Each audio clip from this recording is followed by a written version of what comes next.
अस्सलाम वालेकुम नाज़रीन, मैं हूं नईम खान। अपने डिजिटल प्लेटफॉर्म्स पर आपको खुश आमदीद कहता हूं। उम्मीद है कि आप खैरियत से होंगे और अल्लाह आपको खैरियत से ही रखे।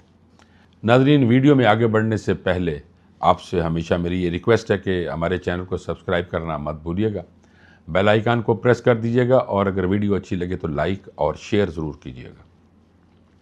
नाज़रीन, पाकिस्तान एक मरतबा फिर आलमी मीडिया और आलमी सियासत का गढ़ बन गया। कल इस्लामाबाद में एक अहम बैठक हो रही है।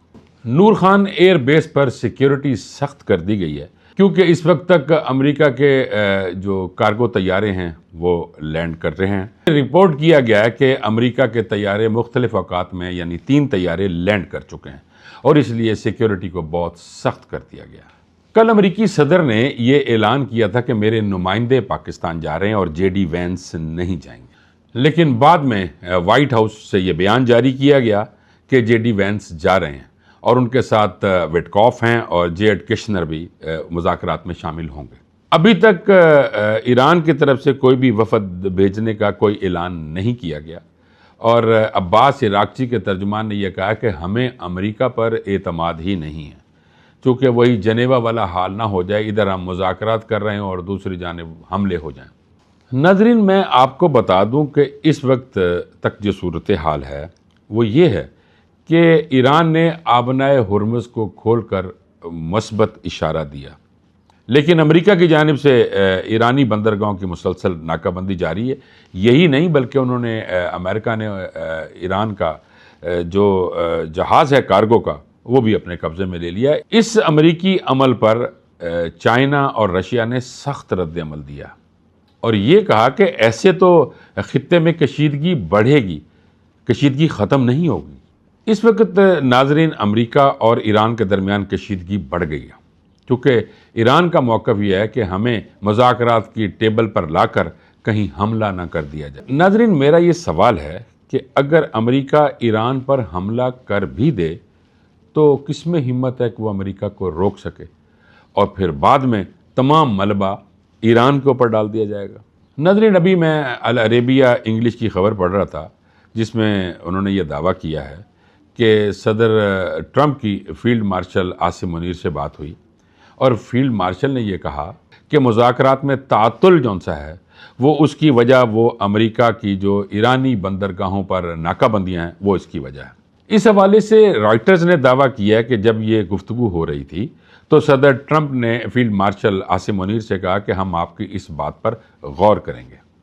नाज़रीन, अगर देखा जाए तो सदर ट्रंप फिर वही बातें कर रहे हैं और कह रहे हैं कि हमने ईरान को माकूल मुआहिदा दिया है, अगर वो उसको कबूल नहीं करता तो हम ईरान को तबाह कर देंगे, उनके पुल उड़ा देंगे, उनके पावर प्लांट्स तबाह कर देंगे और वो कर देंगे जो 47 साल में साबिका सदूर ने नहीं किया।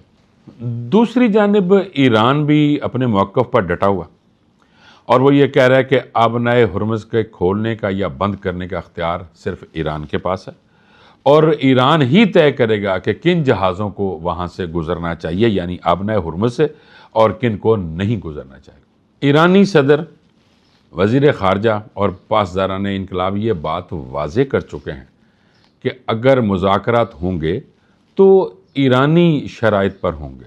अब ईरान को झुकाया नहीं जा सकता क्योंकि 47 साल और पंजाबी कहते हैं ना कि बड़ी पी कट ली है और इतना नुकसान करा लिया है। बावजूद इसके कि इतना नुकसान हुआ और इतनी शहादतें हुई, ईरान डटा हुआ और ईरान ये कह रहा है कि हमारी शराइत पर ही मुज़ाकरात होंगे, नहीं तो नहीं होंगे। नाज़रीन, कल का दिन इंतहाई अहम है क्योंकि अमेरिकी वफद कल तक पहुंच जाएगा और एक बड़ी अहम बात नाज़रीन मैं जो कर रहा हूँ कि कल का दिन लास्ट डे है जो कि सीज़ फायर का और दूसरी तरफ ये ईरान ये कह रहा है कि हम नहीं आएंगे, लेकिन सालिसों की तरफ से ईरान के वफद को भी बुला लिया जाएगा और कभी इम्कान है कि ये मुज़ाकरात कामयाब हो जाएंगे और कोई अच्छी चीज़ सामने आएगी। नाज़रीन, आखिर में मैं ये ज़रूर आपसे अर्ज़ करूँगा कि ये कहा जा रहा था पहले कि जी ट्रंप आएंगे और बाद में पता चला कि ट्रंप नहीं आ रहे, तो अमेरिकन सिक्योरिटी इदारों ने यह कहा था कि सदर और नायब सदर इकट्ठे एक जगह पे नहीं जाएंगे, चाहे वो अमेरिका हो या चाहे कोई और मुल्क हो, یہ کٹھے نہیں جائیں گے۔ یہ سیکیورٹی پرپس کو مد نظر رکھتے ہوئے انہوں نے یہ کہا۔ اب جے ڈی وینس کو بھیج دیا گیا۔ اب جے ڈی وینس اور باقی جو وفد ہے پورا ایران کے ساتھ مل کے جو فیصلہ کرتا ہے، تو جب فائنل ڈیل آ جاتی ہے تو اس وقت ڈیفینیٹلی جو میں نے پہلے عرض کیا تھا کہ مختلف ممالک کے سربراہان بھی موجود ہوں گے اور صدر ٹرمپ بھی آئیں گے۔ لیکن جب صدر ٹرمپ تشریف لے کر آئیں گے، یعنی جب بھی کوئی حتمی صورتحال پیدا ہوتی ہے، سائن کرنے کی ضرورت پیدا ہوتی ہے، تو جے ڈی وینس یہاں سے چلے جائیں گے اور صدر ٹرمپ آئیں گے اور فائنل معاہدے کو سائن کریں گے۔ مجھے یہ لگ رہا ہے کہ مذاکرات سے قبل ایران اور امریکہ سخت کھیل کھیل رہے ہیں اور بیان بازیاں جاری۔ اس سے لگتا ہے جتنے زیادہ سخت بیانات دونوں طرف سے آ رہے ہیں، اس سے شبہ پیدا ہو رہا ہے کہ مذاکرات کامیاب ہو جائیں گے اور معاہدہ ہو جائے گا۔ اب تک کے لیے اتنا ہی۔ اگلی ویڈیو میں آپ سے ملاقات ہوگی۔ مجھے اجازت دیجیے۔ اللہ نگہبان۔